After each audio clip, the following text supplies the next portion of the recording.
देखिए, चुनाव प्रचार तो हमारी पार्टी का मसला ऐसा है कि यहाँ पर गठबंधन की वजह से हमारी कांग्रेस पार्टी बहुत बैकफुट पे चली गई थी। नहीं तो एक वक्त ऐसा था कि ये जो वार्ड नंबर 78 है वो कांग्रेस का गढ़ माना जाता था।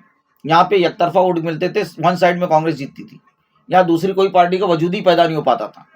लेकिन ये जो गठबंधन वगैरह का मसला पैदा हुआ और कुछ थोड़ा सा मतलब जो है पॉलिटिकल जो चेंजेस आए हैं 2014 के बाद से, तो उसकी वजह से थोड़ा सा हमारी पार्टी जो है ना उस वक्त वो एक फुट पे चली गई थी।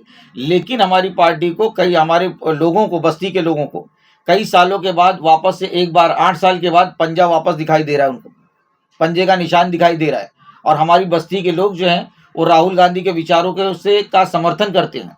हमारे बस्ती के लोग जो हैं वो कांग्रेस के विचारों का समर्थन करते हैं। इसलिए हमको बहुत अच्छा रिस्पांस मिल रहा है। जिसके भी दरवाजे पे हम जाते हैं उसकी एक ही बात होती है कि बेटा हम तो हमेशा पंजे को ही वोट देते आए हैं और हम पंजे को ही वोट देंगे।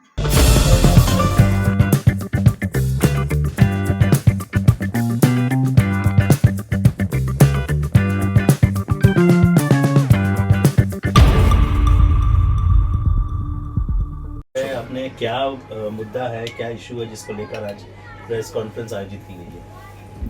जी, आज की प्रेस कॉन्फ्रेंस आयोजित करने का खास मकसद ये है कि हमारी बस्ती के अंदर ये वार्ड नंबर 78 के अंदर कुछ लोगों ने कुछ भ्रम आवाम के बीच में फैलाने की कोशिश की है। उस भ्रम को दूर करने के लिए हमने ये प्रेस कॉन्फ्रेंस बुलाई। हमारी प्रेस कॉन्फ्रेंस बुलाने का खास मकसद ये है कि कुछ लोगों ने जो दूसरी पार्टियों से इलेक्शन लड़ रहे हैं, जो कि हमारे भाई हैं, हमारे चाहने वाले हैं, हमारे अच्छे दोस्त हैं, लेकिन उन लोगों को सत्ता का इतना नशा चढ़ा हुआ है सर पे कि वो सब भूल जा रहे हैं कि हम कभी दोस्त हुआ करते हैं या हम भाई होते हैं, हम एक कौम के मानने वाले हैं, हम एक साथ रहने वाले हैं। वो इन चीज़ों को भूल जा रहे हैं। उनका ये इल्ज़ाम है कि हमारे बस्ती के अंदर जो जमातें हैं उन्होंने मेरी बीवी के लिए टिकट दिलाने के लिए किसी किस्म का कोई प्रयास किया है, जबकि ये सरासर झूठ बात है।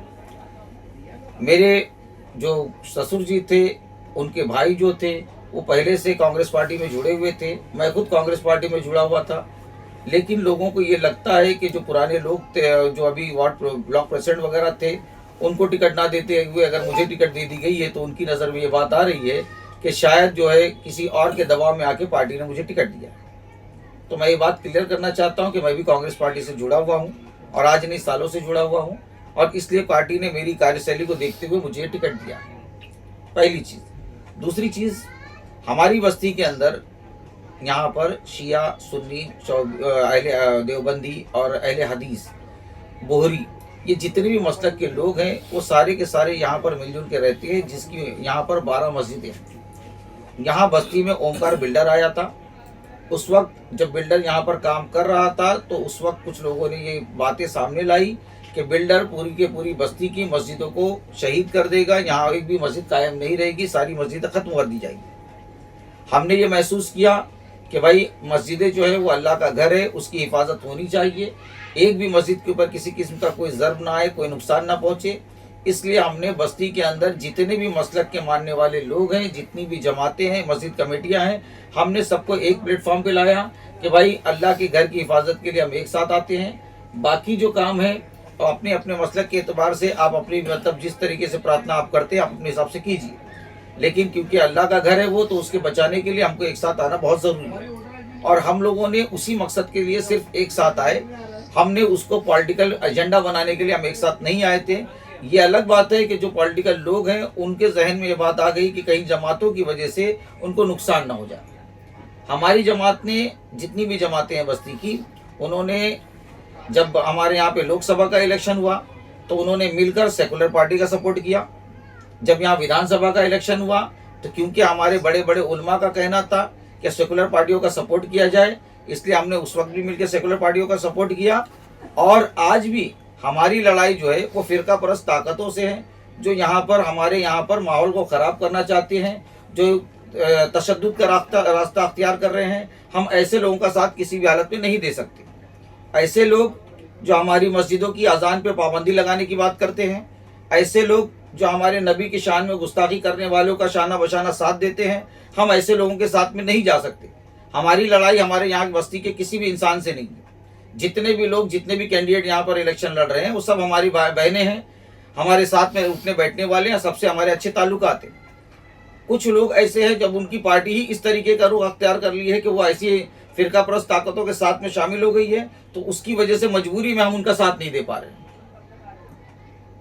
फिर कुछ हमारी बस्ती के अंदर लोगों का कहना है, कुछ लोग इस बात का बार बार मुद्दा उठा रहे हैं कि नेशनल उर्दू हाई स्कूल जो है उसको बनाया जाए, बनाया जाए, बनाया जाए। मेरी आपसे गुजारिश है और आपके माध्यम से गुजारिश है इस पूरी बस्ती के लोगों को कि जितने लोग ये गुजारिश कर रहे हैं वो अपने बच्चों को सबसे पहले उर्दू मीडियम स्कूल में डालें लाके पढ़ने के लिए। बच्चे आज स्कूल में आ ही नहीं रहे हैं। आप स्ट्रक्चर की बात कर रहे हो, स्ट्रक्चर तो हम लोग, वो तो मिर्जा गालिब का या मेरे ख्याल से अल्लामा इकबाल का एक शेर था कि मस्जिद तो बना दी पल भर में ईमा की हरारत वालों ने, ये मनी हमारा काफिर है बरसों में नमाजी बन ना सका। तो नमाज तो मतलब हम लोग जो है वो बच्चे स्कूल बनाने की बात कर रहे हैं, वहाँ बच्चे कहाँ से आएंगे? आज ज़्यादातर लोग जो है जिसको भी देखो अपने बच्चों को कॉन्वेंट स्कूलों में इंग्लिश मीडियम में पढ़ाने की बात कर रहा है, किसी को उर्दू मीडियम में पढ़ाने का शौक ही नहीं है बच्चों को। तो स्कूल का स्ट्रक्चर कैसे सुधरेगा उसमें? जब बच्चे आएंगे, जब वहाँ अच्छे बच्चे होंगे, अच्छे टीचर्स आएंगे, अच्छी पढ़ाई होगी, तो इंफ्रास्ट्रक्चर भी सुधरेगा उसका।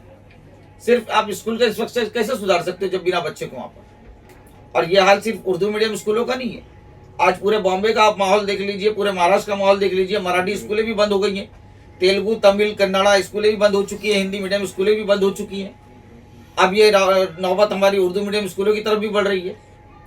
तो आप ऐसे मुद्दे उठाइए जिसका कोई हल हो। हम अगर स्कूल के मैनेजमेंट वाले हैं या हम अगर स्कूल के मैनेजमेंट को चला रहे हैं या हम अगर स्कूल को देख रहे हैं, तो हम वहाँ से बच्चे कहाँ से लाएंगे? आप बस्ती के बच्चे आना चाहिए ना वहाँ पढ़ने के लिए, बाहर के बच्चे तो आएंगे नहीं यहाँ पढ़ने के लिए। तो मेरी आप लोगों से गुजारिश है, अपने अपने बच्चों को उर्दू मीडियम में पढ़ाने के लिए आप आगे बढ़िए। इंशाल्लाह स्कूल का स्ट्रक्चर भी सही हो जाएगा, इंफ्रास्ट्रक्चर भी सही हो जाएगा, माहौल भी सही हो जाएगा। तीसरी एक बात आ रही है हमारे यहाँ पर कि हमारे यहाँ पर इलेक्शन के अंदर लोगों ने कब्रिस्तान के मुद्दों को एक इशू बनाया हुआ है। हमारे यहाँ पे मेघवाड़ी में एक ही वाहिद मुस्लिम कब्रिस्तान है और मेरे ख्याल से हमारे जो गैर मुस्लिम भाई है उनके इलाकों में जो है शमशान भूमि वगैरह भी होती है।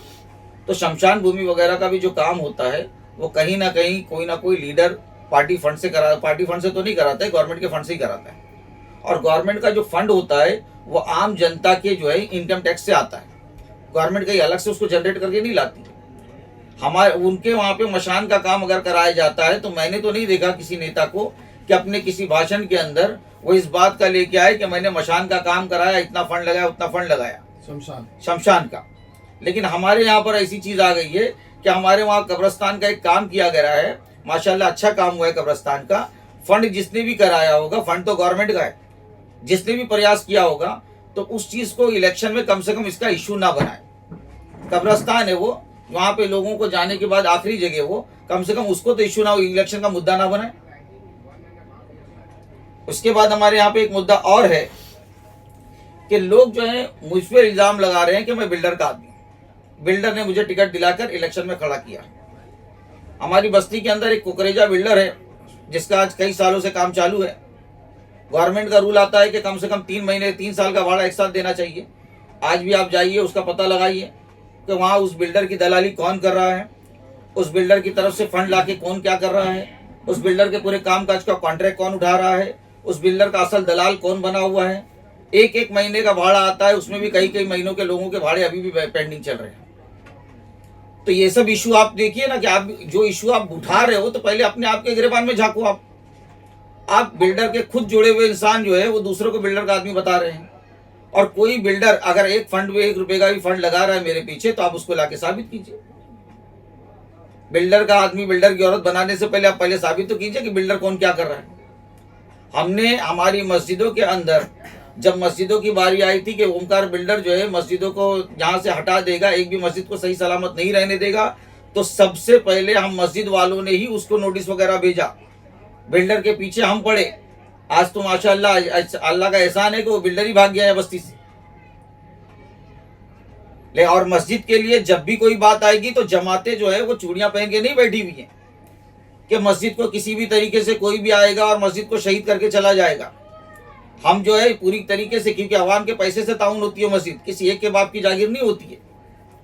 हम इसके लिए पूरा प्रयास कर रहे हैं कि किसी भी मस्जिद के ऊपर किसी किस्म का कोई बात ना आने पाए। और आपके माध्यम से मैं ये बात बताना चाहता हूँ कि जमातें आपस में मस्जिद के मसले को लेकर मुत्तहिद हैं, अपनी कौम के मसले को लेकर मुत्तहिद हैं। और जब हमारे बड़े बड़े उलमा कोई फतवा देते हैं, किसी बात के लिए हमसे गुजारिश करते हैं, तो उनकी बातों को मानना हमारे लिए जायज़ है, क्योंकि हमारे उलमा जो होते हैं वो हमारे रसूल के नायब हैं। हम उनके पीछे नमाज पढ़ते हैं तो उनकी बातें तो हमको मानना ही है। वो किस हिसाब से फैसला देते हैं, किस हिसाब से अपनी बात को रखते हैं, कि उनका नज़रिया है, वो उन्होंने क्या पढ़ा है, क्या नज़रिया उनके सामने आया है, जिसके हिसाब से उन्होंने हमको मालूमात दी, तो हम उनको पैरवी करते हैं, हम उनकी बात को मानते हैं। फिर उसके बाद में हमारे यहाँ पर एक चीज़ और भी है। हमारे जो मकसद है, हमारा मकसद ये है कि बस्ती के अंदर हमारे यहाँ पर सेकुलर पार्टियों का वजूद आए, ऐसी पार्टियों का वजूद ना आए जो धर्म के नाम पर लोगों को काटते और बांटते हैं। हम मस्जिद वाले भी एक इसीलिए हुए थे, जो पहले सा एक नारा आप लोग ने सुना होगा, काफ़ी चल रहा है आजकल, बटोगे तो कटोगे। हम मस्जिद वाले भी उसी नारे के हिसाब से एक हुए थे कि एक भी मस्जिद के ऊपर, अभी बीच में अजान का मसला उठाया गया था, मस्जिदों से लाउड स्पीकर निकालने की बात आई थी। कोई अभी एक नीतीश राणे का एक बयान आया हुआ है, कुछ इलेक्शन के बाद बुलडोजर तैयार है। अब किस पस मंजर में बोला होगा वो आप लोग समझदार है। तो हम नहीं चाहते ना कि ऐसी कोई फिरका परस्त ताकत या ऐसी जहनियत वाले लोग हमारी कौम के ऊपर आके हावी बने, यहाँ पे हुक्मरान बने। इसलिए हम चाहते हैं कि यहाँ पर जो भी सेकुलर पार्टी होगी उसका इक्तदार है। यहाँ पर SIR को लेकर भी जो है चर्चाएं चल रही है, साथ में ये भी चर्चा है कि BMC का सर्वे जो है वो चुनाव के बाद होने वाला है, तो वो सर्वे से कितना नुकसान बस्ती को हो सकता है या कितना फायदा बस्ती? हमारी बस्ती के अंदर या पूरे मुल्क के अंदर आप लोगों ने सुना होगा कि SIR का काम बहुत ज़ोरों शोरों से चालू है, और कई लाखों के हिसाब से, कई करोड़ों के हिसाब से लोगों का नाम जो है इलेक्शन लिस्ट से निकाला जा रहा है। हमारी कौम के अंदर थोड़ी सी एक तकलीफ ये है कि वो लोग अपने डॉक्यूमेंट्स के ऊपर ज़्यादा ध्यान नहीं देते। तो SIR के मुद्दे को लेकर हमने ये फैसला किया है कि हमारी जितनी भी मस्जिद की जमातें हैं वो हर मस्जिद के बाहर टेबल लगाएंगी, अपने पढ़े लिखे नौजवानों को वहाँ पे वॉलंटियर के तौर पे रखेंगी, ताकि SIR वगैरह का फॉर्म पूरी तरीके से भरा जा सके, सही तरीके से भरा जा सके। हमारी बस्ती का एक भी बंदा ऐसा ना हो जिसका नाम SIR से निकल जाए। हमारे यहाँ पे जो डॉक्यूमेंटेशन का काम है, हम ये भी कोशिश कर रहे हैं कि एक्सपर्ट की एक टीम बिठाएं, ताकि वो सारे डॉक्यूमेंट्स चेक करें, और अगर उनके डॉक्यूमेंट्स में किसी तरीके का कोई किंतु परंतु लेकिन है तो उसको किस तरीके से दुरुस्त किया जा सकता है, और कम से कम जिसका खर्च आए, हम ऐसे लोगों की एक टीम को भी यहाँ पर बिठाएंगे, ताकि हमारी बस्ती के लोग जो हैं अपने डॉक्यूमेंट्स जल्द से जल्द सही करा लें। इसके अलावा सर्वे होने वाला है BMC का, वो क्या मामला है? जी, हमारे यहाँ पे बस्ती के अंदर अभी भी सर्वे होने वाला था, बस्ती में नोटिस लगी हुई थी। असल में क्लस्टर सर्वे करके ये लोगों ने एक प्रोग्राम बनाया था। इससे पहले भी कुछ सालों पहले हमको ये बताया गया था कि बस्ती के अंदर आपका सर्वे किया जाएगा, जिस तरह से आप लोगों के पास फोटो पास होता है उसी तरीके से हम आपको स्मार्ट कार्ड देंगे। इस हिसाब से उन लोगों ने बस्ती में एक सर्वे कराया था। हमारे वाइकर साहब उस वक्त गृह निर्माण मंत्री थे, उन्होंने वो सर्वे कराने की बात की थी। उन्होंने बाकायदा सारे के ऑफिसर्स वगैरह को बुलाया था तालाब के पास में, और उसमें ये घोषणा की थी कि ये सर्वे होने के बाद सबको स्मार्ट कार्ड मिलेगा और आप पात्र हो जाएंगे, आपका जो पात्र अपात्र का मसला है वो भी खत्म हो जाएगा। वो सर्वे हुआ लेकिन मुकम्मल नहीं हो पाया, क्योंकि हमारे पब्लिक के दिल में ये डर है कि जब BMC हमारा सर्वे कर लेगी, हमारा बायोमेट्रिक वगैरह कर लेगी, उसके बाद में वो पूरे के पूरे पेपर उठा के किसी भी बिल्डर को उठा के दे देगी, और कल का वो बिल्डर जो है आके अपनी दादागिरी करते हुए हमारी बस्ती के लोगों का घर अगर तोड़ता है तो हम उसके लिए क्या करेंगे। इसलिए हमारे लोगों के दिलों में ये डर है। तो अभी भी सर्वे के लिए नोटिस वगैरह लगाई गई थी। हमने SRA में जाके बात की उसके बारे में, हमने वहाँ से मोहलत मांगी उनसे कि भाई ठीक है, आपका काम अगर सर्वे करना भी है तो अभी इलेक्शन का माहौल चल रहा है, इलेक्शन हो जाने दो, इलेक्शन खत्म होने के बाद हम बाकायदा तौर पे अपने लोगों का डॉक्यूमेंट्स वगैरह पहले चेक कराएंगे, उसके बाद में आप सर्वे करने के लिए आइए। क्योंकि हमारी बस्ती के बहुत से लोग, गरीब बस्ती है, यहाँ पर लोग इतने ज़्यादा मालूमात नहीं रखते, बहुत ज़्यादा नहीं है। आज भी ऐसा है कि कुछ लोगों के घर वालों का इंतकाल हो चुका है, मर गए माँ बाप, लाइट बिल उनके नाम पे ही चला आ रहा है, राशन कार्ड में उनका ही नाम चला आ रहा है, आधे पेपर में अम्मा का नाम चढ़ा है, आधे में कुछ और भाई का नाम चल रहा है, किसी में कुछ और मसला चल रहा है। तो ये सारे डॉक्यूमेंट्स को जब तक सही नहीं हो जाएगा वो तो आके अपात्र कर देंगे। और गवर्नमेंट की प्रतिक्रिया आपको मालूम है कि गवर्नमेंट जो है अपनी प्रक्रिया में कितनी सक्षम है। अपात्र को पात्र कराने के लिए बेचारे को वो घर बार बिक जाए, उसका इतने हालात हो जाते हैं उसमें। तो हम चाहते हैं कि हमारे लोगों के पहले डॉक्यूमेंट सही हो, उसके बाद ये हो। और सरकार से भी अपील करेंगे कि पूंजीपतियों के दबाव में आकर हम गरीबों के झोपड़ों को मत उजाड़ो। हम लोग भी इंसान हैं, भेड़ बकरी नहीं है। आप पूंजीपतियों को फ़ायदा पहुंचाने के लिए हमारे जो गरीब लोग हैं यहाँ पर, गरीब आवाम जो है यहाँ पर, ये मत, इनके घर मत उजाड़ो। हमारा आपसे एक ही नारा है, एक ही बात की फरियाद है हमारी आपकी, कि हर एक को घर के बदले घर मिलना चाहिए। अगर उसके डॉक्यूमेंट्स में कुछ 19-20 है, एसआरए के कानून के अंदर तो बहुत सी चीज़ें हैं, लेकिन वो मानते नहीं हैं, क्योंकि बिल्डरों का मतलब उनको पहुंच जाता है जो भी हिसाब किताब होता है, तो वो आवाम को परेशान करते। वरना एसआरए के अंदर तो ऐसा है कि एक छोटे से चिंदी का भी पेपर रहेगा आपके पास में, तो उसके ऊपर भी आप पात्र हो सकते हो।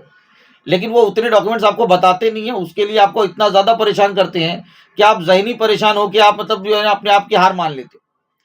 तो हमारी सरकार से ये अपील रहेगी कि सरकार ऐसा कोई भी काम कदम ना उठाए। हम भी गरीब लोग हैं, हमको भी घर के बाहर घर मिलना चाहिए। हम भी यहीं के रहने वाले हैं, इसी मुल्क के बाशिंदे हैं हम लोग, इसी मुल्क में पैदा हुए हैं। आज़ादी की लड़ाई में जितना आप लोगों ने हिस्सा लिया था, उतने हमारे पुरखों ने भी हिस्सा लिया था। इस शहर की तरक्की में जितना आपका हाथ होगा, उतना हमारा भी हाथ होगा। जितना हमारे गैर मुस्लिम भाई मेहनत करते हैं, उतने हमारे मुस्लिम भाई भी मेहनत करते हैं। तो हमारे साथ इस तरीके का भेदभाव ना किया जाए, बल्कि हमको भी इंसान समझा जाए और हमको भी सामान्य हक दिए जाए। आए दिन हमारे सामने कहानियां आती है, मराठी बोलने के नाम पे झगड़ा हो रहा है, बराबर, मराठी मानुस के नाम पे झगड़ा हो जा रहा है, बुरके पे के नाम पे झगड़ा हो जा रहा है। भाई आप लोग भी तो अपने हिसाब से पहनावा पहनते हो, आपको किसने मना किया है? जब ज्यादा धूप निकलती है, आप नागपुर वगैरह साइड में चले जाइए और ऐसे इलाके जहाँ पे ज्यादा विदर्भ वगैरह के इलाके में चले जाइए, जब ज्यादा गर्मी होती है तो हिंदू महिलाएं भी अपने चेहरे पे नकाब लगाती हैं, मास्क पहनती है। आपको निकाब से इतनी तकलीफ क्यों होने लगती है? आपको नहीं लगता सर ये जो चीजें हैं कहीं ना कहीं व्हाट्सएप की देन है? इसका पूरा इल्जाम व्हाट्सएप पे जाता है। हाल ही में तुर्कमान गेट की जो है एक अफवाह फैलाई गई कि मस्जिद तोड़ दिया, लेकिन कुछ नहीं था वहां पर। तो मानते हैं कि व्हाट्सएप की सब कहानी ही है। ये सरकार को जो है ना इन सारी चीजों पे खुद नियंत्रण रखना चाहिए। आपको लगता है कि व्हाट्सएप जो ये व्हाट्सएप जो है ना, देखिए जो झूठी खबरें, झूठी अफवाहें फैला, हाँ जी, जो सोशल मीडिया है वो ऐसा है कि आपको एक चीज मैं भी बता दूं कि हम लोग जब अपनी रैली वगैरह के अंदर, डोर टू डोर कैंपेन के अंदर जब घरों घरों पे जा रहे हैं, तो लोग हमको बता रहे हैं कि भाई 4 बटन दबाना है, 3 बटन दबाना है। तो हमने बताया उनको कि भाई ये सब जो है ना, जो गांव खेड़े के वहाँ पर जहाँ पे बलदियाती इलेक्शंस थे, वहाँ के प्रोसीजर थे यहाँ पे कि प्रधान भी चुनना था, आपको सरपंच भी चुनना था, ये सब चीज़ों के लिए आपको वहाँ पे 3 बटन 4 बटन का प्रोसेस था। अब वो वाला प्रोसेस जो है वो हमारे यहाँ पे घुमाए जा रहे हैं। इससे आवाम जो होती है वो कन्फ्यूज होती चली जा रही है। अब ये कन्फ्यूजन को दूर करना भी सरकार की जिम्मेदारी थी। और ऐसी चीज़ें जो व्हाट्सएप, फेसबुक वगैरह पे चलती है, एआई पे चलती है, गवर्नमेंट को चाहिए कि वो कोई ऐसा नियंत्रण क्षेत्र बनाए कि ऐसी कोई भी चीजें जो होती हैं वो बिना वहां से सैंक्शन हुए बाहर ना निकले। ये अपने अंडर में लेना चाहिए सरकार को। होता ये है कि जो भी खबर आती है, जैसे कहीं पे भी होता है, कहीं कुत्ता मरा पड़ा हुआ है तो उस पर भी इल्जाम लग जाता है कि गाय मरी पड़ी है।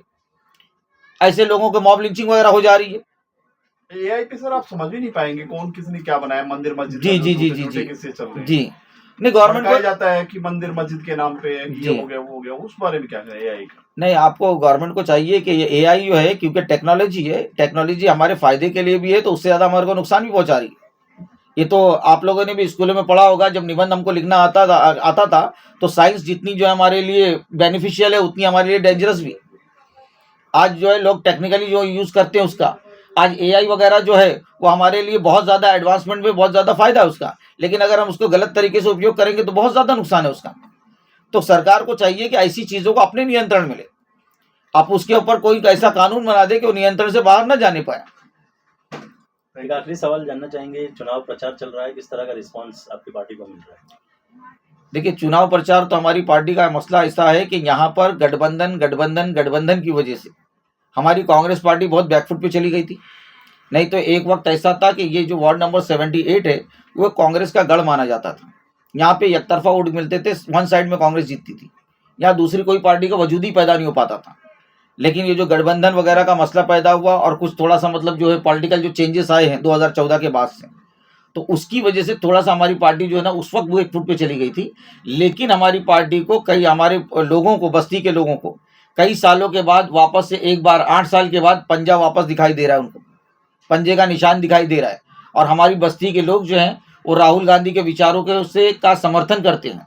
हमारे बस्ती के लोग जो हैं वो कांग्रेस के विचारों का समर्थन करते हैं। इसलिए हमको बहुत अच्छा रिस्पांस मिल रहा है। जिसके भी दरवाजे पे हम जाते हैं उसकी एक ही बात होती है कि बेटा हम तो हमेशा पंजे को ही वोट देते आए हैं और हम पंजे को ही वोट देंगे। Thank you sir. Welcome. Thank you.